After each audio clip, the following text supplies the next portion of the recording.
नमस्कार। इस ब्रीफिंग में शामिल होने के लिए आप सभी का धन्यवाद। जैसा कि आप सभी जानते हैं, 22 अप्रैल 2025 को लश्कर-ए-तैयबा से संबंधित पाकिस्तानी और पाकिस्तान प्रशिक्षित आतंकवादियों ने भारत में जम्मू और कश्मीर के पहलगाम में भारतीय पर्यटकों पर बर्बरतापूर्ण हमला किया। 25 भारतीयों और एक नेपाली नागरिक को कायरतापूर्ण मौत के घाट उतार दिया गया। मुंबई के 26 नवंबर 2008 के हमलों के बाद यह भारत में हुई किसी आतंकवादी हमले में मारे गए आम नागरिकों की संख्या की दृष्टि से सबसे गंभीर घटना है। पहलगाम का हमला अत्यधिक बर्बरतापूर्ण था, जिसमें वहां मौजूद लोगों को करीब से और उनके परिवारों के सामने सिर पर गोली मारी गई। हत्या के इस तरीके से परिवार के सदस्यों को जानबूझकर आघात पहुंचाया गया। साथ ही उन्हें यह नसीहत भी दी गई कि वे वापस जाकर इस संदेश को पहुंचा दें। यह हमला स्पष्ट रूप से जम्मू और कश्मीर में बहाल हो रही सामान्य स्थिति को बाधित करने के उद्देश्य से किया गया था। चूंकि पर्यटन फिर से अर्थव्यवस्था का मुख्य आधार बन रहा था, इस हमले का मुख्य उद्देश्य इसे प्रतिकूल रूप से प्रभावित करना था। पिछले वर्ष आप सभी जानते हैं, 2.25 करोड़ से अधिक पर्यटक कश्मीर आए थे। इस हमले का मुख्य उद्देश्य इसलिए संभवतः यह था कि इस संघ राज्य क्षेत्र में विकास और प्रगति को नुकसान पहुंचाकर इसे पिछड़ा बनाए रखा जाए और पाकिस्तान से लगातार होने वाले सीमा पार आतंकवाद के लिए उपजाऊ जमीन बनाने में सहायता की जाए। हमले का यह तरीका जम्मू और कश्मीर और शेष राष्ट्र दोनों में सांप्रदायिक दंगे भड़काने के उद्देश्य से भी प्रेरित था। इसका श्रेय सरकार और भारत के सभी नागरिकों को दिया जाना चाहिए कि इन प्रयासों को विफल कर दिया गया। एक समूह ने खुद को रेजिस्टेंस फ्रंट TRF कहते हुए इस हमले की जिम्मेदारी ली है। यह समूह संयुक्त राष्ट्र द्वारा प्रतिबंधित पाकिस्तानी आतंकवादी समूह लश्कर-ए-तैयबा से जुड़ा हुआ है। यह उल्लेखनीय है कि भारत ने मई और नवंबर 2024 में संयुक्त राष्ट्र की 1267 कमेटी की सैंक्शंस मॉनिटरिंग टीम को अर्धवार्षिक रिपोर्ट प्रस्तुत की थी, जिसमें TRF के बारे में साफ इनपुट दिए गए थे। इससे पाकिस्तान स्थित आतंकवादी समूहों के लिए कवर के रूप में TRF की भूमिका सामने आई थी। इससे पहले भी दिसंबर 2023 में भारत ने इस टीम को लश्कर-ए-तैयबा और जैश-ए-मोहम्मद के बारे में सूचित किया था, जो TRF जैसे छोटे आतंकवादी समूहों के माध्यम से अपनी गतिविधियों को संचालित कर रहे हैं। इस संबंध में 25 अप्रैल को UN सिक्योरिटी काउंसिल प्रेस वक्तव्य में TRF के संदर्भ को हटाने के लिए पाकिस्तान के दबाव पर भी ध्यान दिया जाना चाहिए। पहलगाम आतंकवादी हमले की जांच से पाकिस्तान के साथ आतंकवादियों के संपर्क उजागर हुए हैं। रेजिस्टेंस फ्रंट द्वारा किए गए दावे और लश्कर-ए-तैयबा से ज्ञात सोशल मीडिया हैंडल द्वारा इसको रीपोस्ट किया जाना इसकी पुष्टि करता है। चश्मदीद गवाहों और विभिन्न जांच एजेंसियों को उपलब्ध अन्य सूचनाओं के आधार पर हमलावरों की पहचान भी हुई है। हमारी इंटेलिजेंस ने इस टीम के योजनाकारों और उनके समर्थकों की जानकारी जुटाई है। इस हमले की रूपरेखा भारत में सीमा पार आतंकवाद को अंजाम देने के पाकिस्तान के लंबे ट्रैक रिकॉर्ड से भी जुड़ी हुई है, जिसके लिखित और स्पष्ट दस्तावेज उपलब्ध हैं। पाकिस्तान दुनिया भर में आतंकवादियों के लिए एक शरण स्थल के रूप में पहचान बना चुका है। यहां अंतर्राष्ट्रीय स्तर पर प्रतिबंधित आतंकवादी सजा पाने से बचे रहते हैं। इसके अलावा पाकिस्तान ने इस मुद्दे पर विश्व और फाइनेंशियल एक्शन टास्क फोर्स जैसे अंतर्राष्ट्रीय मंचों को जानबूझकर गुमराह करने के लिए भी जाना जाता है। साजिद मीर का मामला, जिसमें इस आतंकवादी को पाकिस्तान ने मृत घोषित कर दिया था और फिर अंतर्राष्ट्रीय दबाव के परिणाम स्वरूप वो जीवित पाया गया, इसका सबसे स्पष्ट उदाहरण है। यह स्वाभाविक है कि पहलगाम में हुए इस हमले से जम्मू और कश्मीर के साथ साथ भारत के अन्य भागों में भी आक्रोश देखा गया। हमलों के बाद भारत सरकार ने स्वाभाविक रूप से पाकिस्तान के साथ संबंधों को लेकर कुछ कदम उठाए। आप सभी उन निर्णयों से अवगत हैं जिसकी घोषणा 23 अप्रैल को की गई थी। तथापि यह आवश्यक समझा गया कि 22 अप्रैल के हमले के अपराधियों और उनके योजनाकारों को न्याय के कटघरे में लाया जाए। हमलों के एक पखवाड़े के बाद भी पाकिस्तान द्वारा अपने क्षेत्र या अपने नियंत्रण वाले क्षेत्रों में आतंकवादियों की इंफ्रास्ट्रक्चर के विरुद्ध कार्रवाई करने के लिए कोई स्पष्ट कदम नहीं उठाया गया है। उल्टे वो इनकार करने और आरोप लगाने में ही लिप्त रहा है। पाकिस्तान आधारित आतंकवादी मॉड्यूल्स पर हमारी खुफिया निगरानी ने संकेत दिया है कि भारत के विरुद्ध आगे भी हमले हो सकते हैं। अतः इनको रोकना और इनसे निपटना दोनों को बेहद आवश्यक समझा गया। आज सुबह, जैसा कि आपको ज्ञात होगा, भारत ने इस तरह के सीमा पार हमलों का जवाब देने और उन्हें रोकने तथा उनका प्रतिरोध करने के अपने अधिकार का प्रयोग किया है। यह कार्यवाही नपीतुली, नॉन एस्केलेटरी, आनुपातिक और जिम्मेदारीपूर्ण है। यह आतंकवाद की इंफ्रास्ट्रक्चर को समाप्त करने और भारत में भेजे जाने वाले संभावित आतंकवादियों को अक्षम बनाने पर केंद्रित है। आपको यह भी स्मरण होगा कि 25 अप्रैल 2025 को संयुक्त राष्ट्र सुरक्षा परिषद ने पहलगाम आतंकवादी हमले पर एक प्रेस वक्तव्य जारी किया था, जिसमें आतंकवाद के इस निंदनीय कार्य के अपराधियों, आयोजकों, फाइनेंसरों और प्रायोजकों को जवाबदेह ठहराने और उन्हें न्याय के दायरे में लाने की आवश्यकता पर जोर दिया गया था। भारत की आज की इस कार्रवाई को इसी संदर्भ में देखा जाना चाहिए। Good morning. Thank you all for joining this briefing. As you are all aware, on April 22, 2025, Pakistani and Pakistan-trained terrorists belonging to the Lashkar-e-Taiba carried out a savage attack on Indian tourists at Pahalgam in Jammu and Kashmir in India. They murdered 26 people, including one national of Nepal, causing the largest number of civilian casualties in a terrorist attack in India since the 26 November 2008 attacks in Mumbai. The attack in Pahalgam was marked by extreme barbarity, with the victims mostly killed with headshots from close range and in front of their families. Family members were deliberately traumatized through the manner of the killing, accompanied by the exhortation that they should take back the message. The attack was clearly driven by the objective of undermining the normalcy returning to Jammu and Kashmir. In particular, it was designed to impact the mainstay of the economy, tourism, with a record 23 million tourists visiting the valley last year. The calculation, presumably, was that harming growth and development in the Union territory would help keep it backward and create fertile ground for continued cross-border terrorism from Pakistan. The manner of the attack was also driven by an objective of provoking communal discord, both in Jammu and Kashmir and the rest of the nation. It is to the credit of the government and the people of India that these designs were foiled. A group calling itself the Resistance Front has claimed responsibility for the attack. This group is a front for the UN-proscribed Pakistani terrorist group Lashkar-e-Taiba.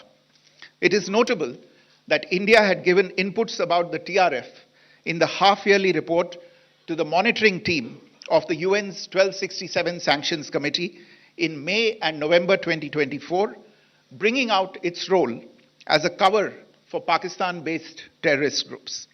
Earlier too, in December 2023, India had informed the monitoring team about Lashkar and Jaish-e-Mohammed operating through small terror groups such as the TRF. Pakistan's pressure to remove references to TRF in the April 25 UN Security Council press statement is notable in this regard.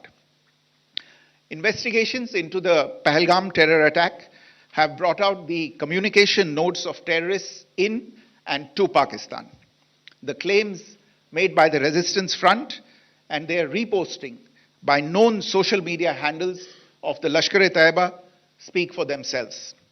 Identification of the attackers based on eyewitness accounts as well as other information available to law enforcement agencies has also progressed. Our intelligence has developed an accurate picture of the planners and backers of this team.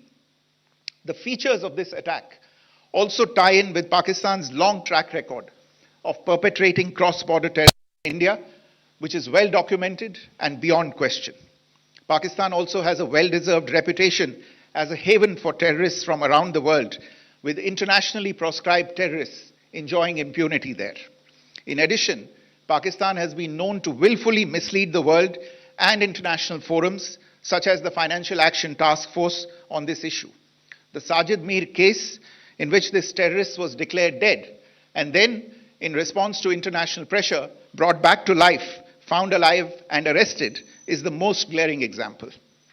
The latest attack in Pahalgam has understandably generated deep anger in Jammu and Kashmir and in other parts of India.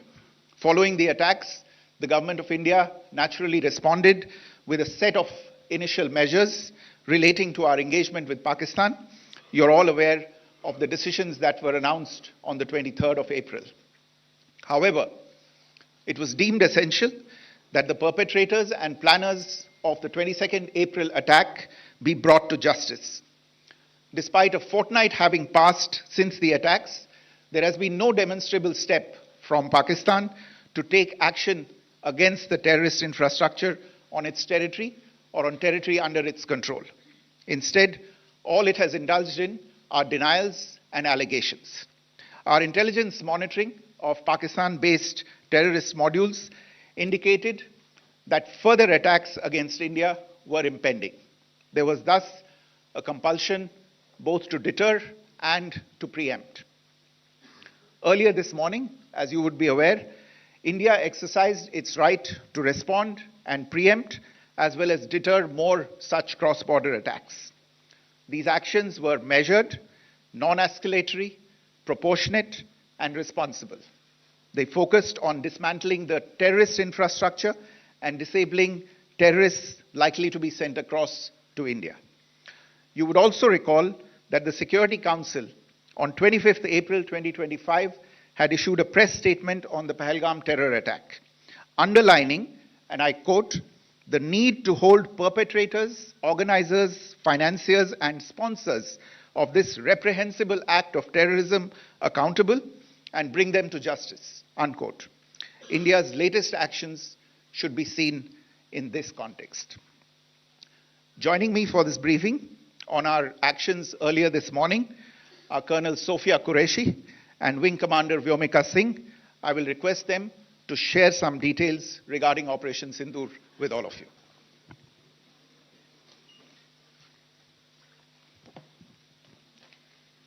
सुप्रभात देवियों और सज्जनों, मैं colonel Sophia Qureshi और मेरे साथ wing commander Vyomika Singh आज आपको 6 से 7 मई 2025 की रात 1:05 से 1:30 बजे के बीच भारतीय सशस्त्र बलों द्वारा अंजाम दिए गए ऑपरेशन सिंदूर के बारे में जानकारी देंगे।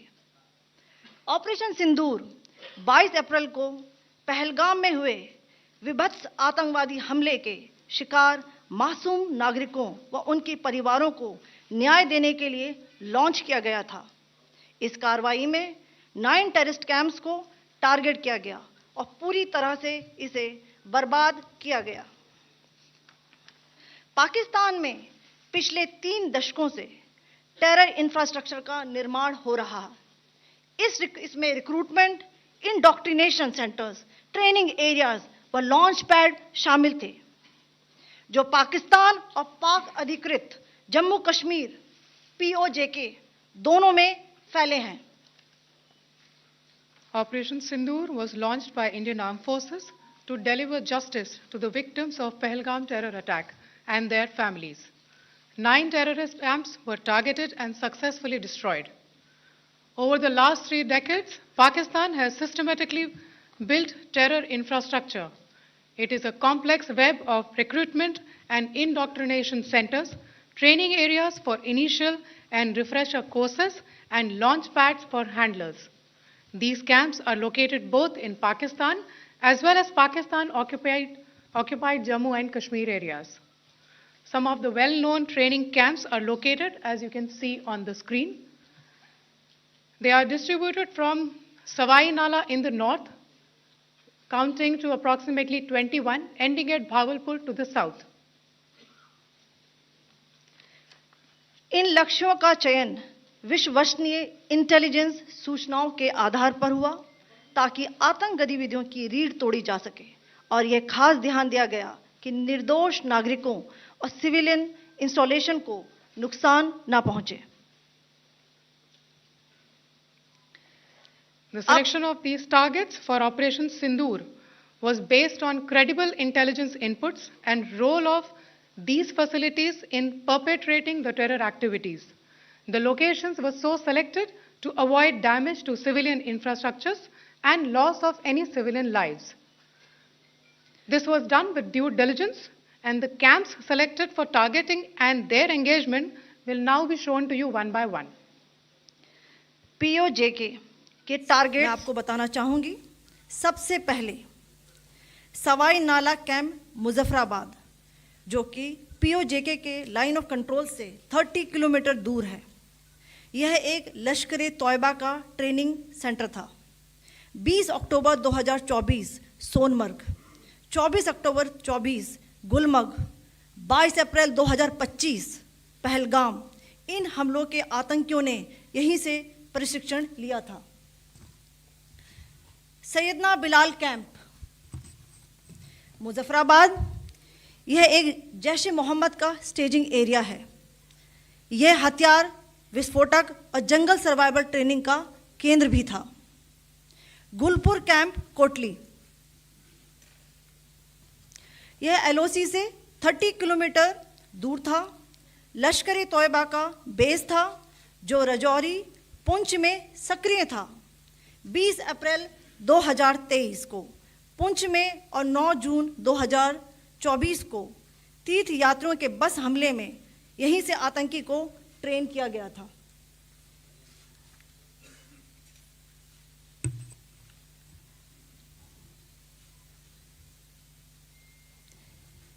बरनाला कैंप बिंबर, ये LOC से 9 किलोमीटर दूर है. यहाँ पर हथियार, हैंडलिंग, IED व जंगल सर्वाइवल का प्रशिक्षण केंद्र था. अब्बास कैंप कोटली,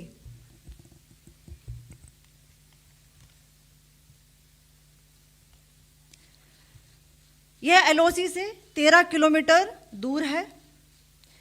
लश्कर तौयबा का फिदाइन यहाँ तैयार होता था. इसकी कैपेसिटी 15 टेररिस्ट को ट्रेन करने की थी.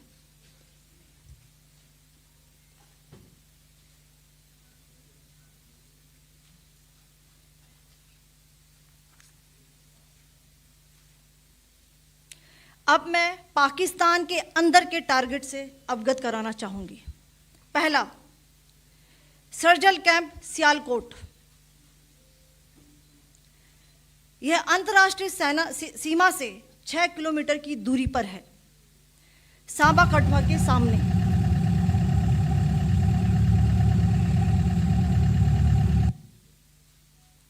मार्च 2025 में जम्मू एंड कश्मीर पुलिस के 4 जवानों को की जो हत्या की गई थी, उन आतंकवादियों को इसी जगह पर ट्रेन किया गया था. दूसरा, महमूना जाया कैंप सियालकोट, यह 18 से 12 किलोमीटर IB से दूर था.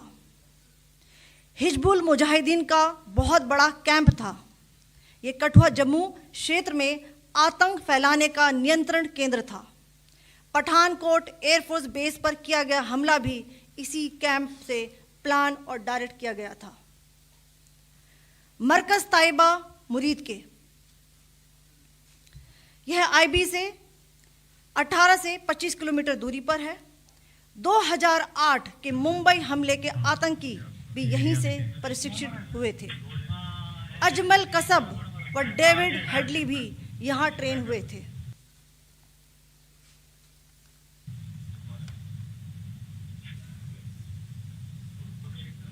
आगे दूसरा आया।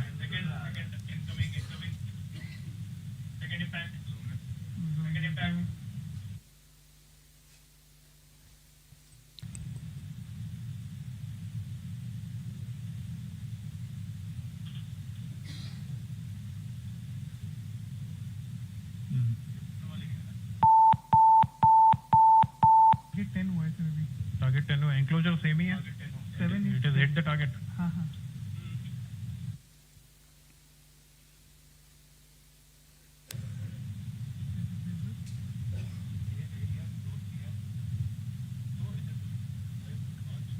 आ गया सर इम्पैक्ट।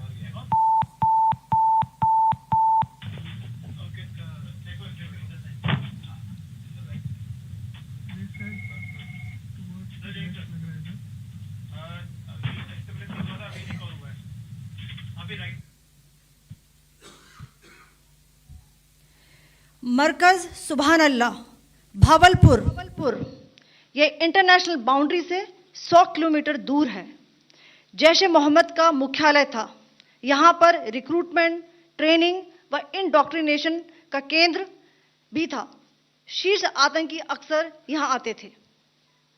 मैं आप सबको बताना चाहती हूँ कि किसी भी सैन्य ठिकाने का निशाना नहीं बनाया गया और अभी तक किसी तरह की नागरिक क्षति की रिपोर्ट नहीं है। धन्यवाद। जय Hind. The strike on the terror camps were undertaken through precision capability, as shown to you. A niche technology weapons with careful selection of warheads was ensured so that there will be no collateral damage. The point of impact in each of the target was a specific building or a group of buildings. All the targets were neutralized with clinical efficiency, and the results reiterate the professionalism of the Indian Armed Forces in the planning and execution of their operations. No military establishments were targeted. India has demonstrated considerable restraint in its response. However, it must be said that the Indian Armed Forces are fully prepared to respond to Pakistani misadventures, if any, that will escalate the situation. Jai Hind, and thank you very much. Ladies and gentlemen, friends in the media, I ask your indulgence today in view of the fact that this is still an evolving situation. We will therefore not be able to take questions and answers today, but we will come back for more updates and more briefings shortly. Thank you all very much for joining us this morning. Thank you. Jai Hind.